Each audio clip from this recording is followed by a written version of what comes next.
प्यारे दोस्तों, दानवीर कर्ण महाभारत के अहम पात्र थे। वह कुंती और सूर्यदेव के पुत्र थे। कुंती ने कर्ण को बचपन में ही नदी में प्रवाहित कर दिया था। उनका लालन पालन अधिरथ और राधा ने किया था। महाभारत की कथा के अनुसार कुंती ने लोक लाज के डर से पुत्र कर्ण को बचपन में ही एक बक्से में रख नदी में बहा दिया था। इस बक्से को भीष्म पितामह के सारथी अधिरथ और उनकी पत्नी राधा ने देखा और जब उसमें बच्चा मिला था उन्होंने उसका लालन पालन किया।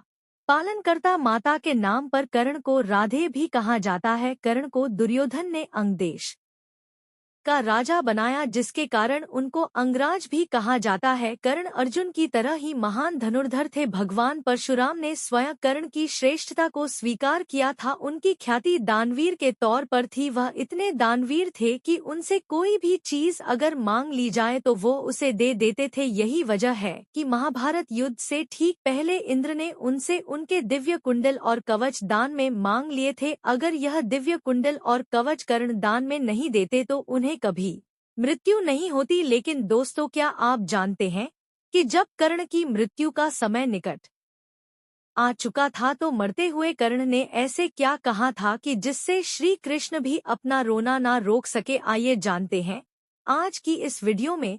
लेकिन उससे पहले इसी तरह की और रहस्यमय जानकारी प्राप्त करने के लिए हमारे चैनल को आज ही सब्सक्राइब करें और बेल आइकॉन को प्रेस करें। जैसा कि आप जानते हैं कि कर्ण कुंती के पुत्र थे और जब सूर्य ने कुंती को वरदान दिया तो मंत्र बल से उन्हें पुत्र रूप में कर्ण की प्राप्ति हुई थी। चूंकि उस वक्त कुंती अविवाहित थी, इसलिए उन्होंने कर्ण का त्याग कर दिया और बाद में उन्हें एक रथ चालक ने पाला। रथ चालक का पुत्र होने के कारण उन्हें सूत पुत्र कहा गया। वह वीर योद्धा थे और यही वजह है कि कर्ण की मृत्यु के बाद उसका अंतिम संस्कार भूमि पर नहीं किया गया था। दरअसल उन्होंने श्री कृष्ण से यह वरदान मांगा था कि मृत्यु के पश्चात मेरी देह का ऐसे स्थान पर अंतिम संस्कार कीजिए जहां कोई पाप न हुआ हो। बचपन में कुंती ने एक बार दुर्वासा आर्ष का बहुत अच्छे तरीके से अतिथि सत्कार किया था। इससे प्रसन्न होकर दुर्वासा ने कुंती को एक मंत्र दिया जिसके द्वारा वह किसी भी देवता को बुला सकती थी। एक दिन कुंती के मन में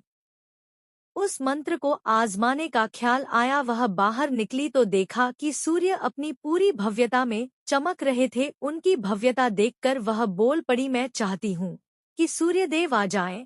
सूर्यदेव आए और कुंती गर्भवती हो गई और एक बालक का जन्म हुआ। वह सिर्फ 14 साल की अविवाहित स्त्री थी। उसे समझ नहीं आया कि ऐसे में सामाजिक स्थितियों से कैसे निपटा जाएगा। उसने बच्चे को एक लकड़ी के डिब्बे में रख दिया और बिना उस बच्चे के भविष्य के बारे में सोचे उसे नदी में बहा दिया। उसे ऐसा करने में थोड़ी हिचकिचाहट हुई पर वह कोई भी कार्य पक्के उद्देश्य से करती थी। एक बार वह अगर मन में ठान लेती तो वह कुछ भी कर सकती थी। उसका हृदय करुणा शून्य था। कर्ण एक ऐसा पात्र था महाभारत में जिसे देवपुत्र होने के बावजूद भी सामाजिक प्रताड़ना का सामना करना पड़ा और उसको समाज में अस्वीकार किया गया। महाभारत की कहानी रोचक और दिल दहला देने वाली कहानियां से भरी हुई है। अंगराज कर्ण यानी सूर्यपुत्र कर्ण की मृत्यु महाभारत की कुछ इन्हीं घटनाओं में से एक है। यह बात तो हम सब जानते हैं कि कर्ण की मृत्यु ने दुर्योधन के बल को चकनाचूर कर दिया था। लेकिन क्या आप जानते हैं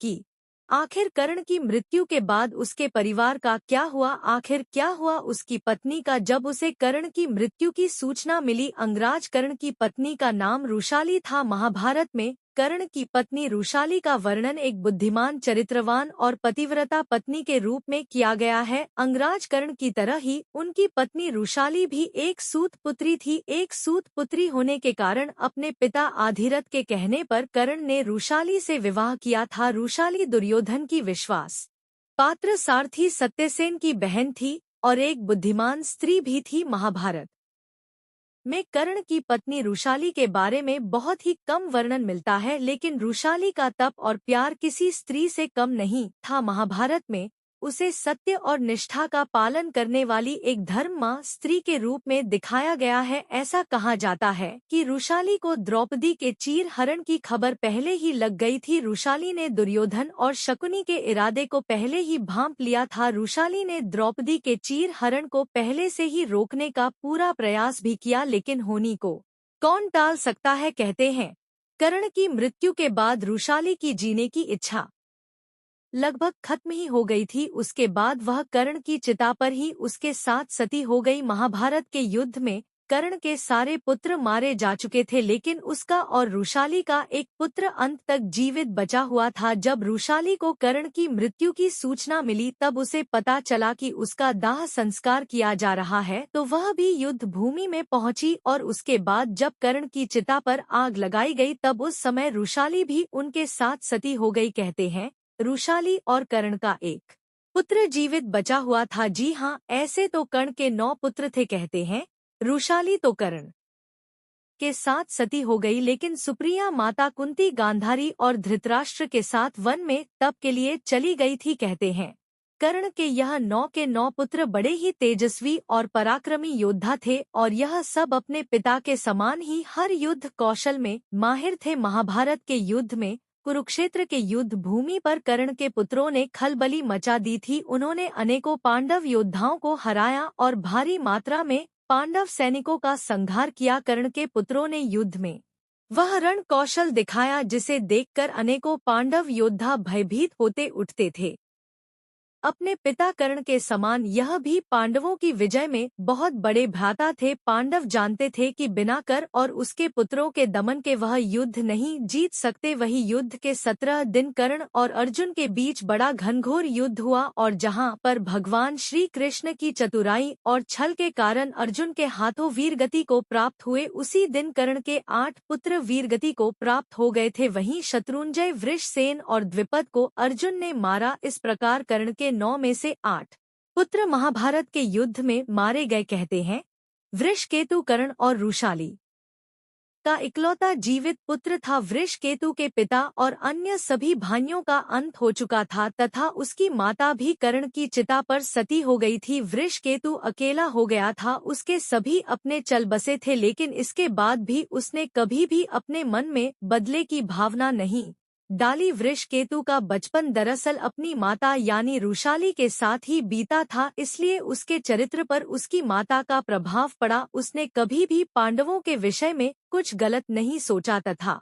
उसने कभी भी अर्जुन को गलत नहीं माना। वृषकेतु धर्म और धर्म का ज्ञान रखता था, साथ ही उसे इस बात का भी ज्ञान था कि आखिर किन परिस्थितियों में कर्ण ने कौरवों का साथ दिया था। तो आप कर्ण के पूरे परिवार के बारे में क्या सोचते हैं? कमेंट बॉक्स में हमें जरूर बताइएगा। अगर कर्ण कौरवों का साथ नहीं देते तो क्या होता, यह भी हमें अवश्य बताइएगा। तो वीडियो पसंद आई लाइक करें, शेयर करें और चैनल को सब्सक्राइब करना बिल्कुल ना भूले। धन्यवाद।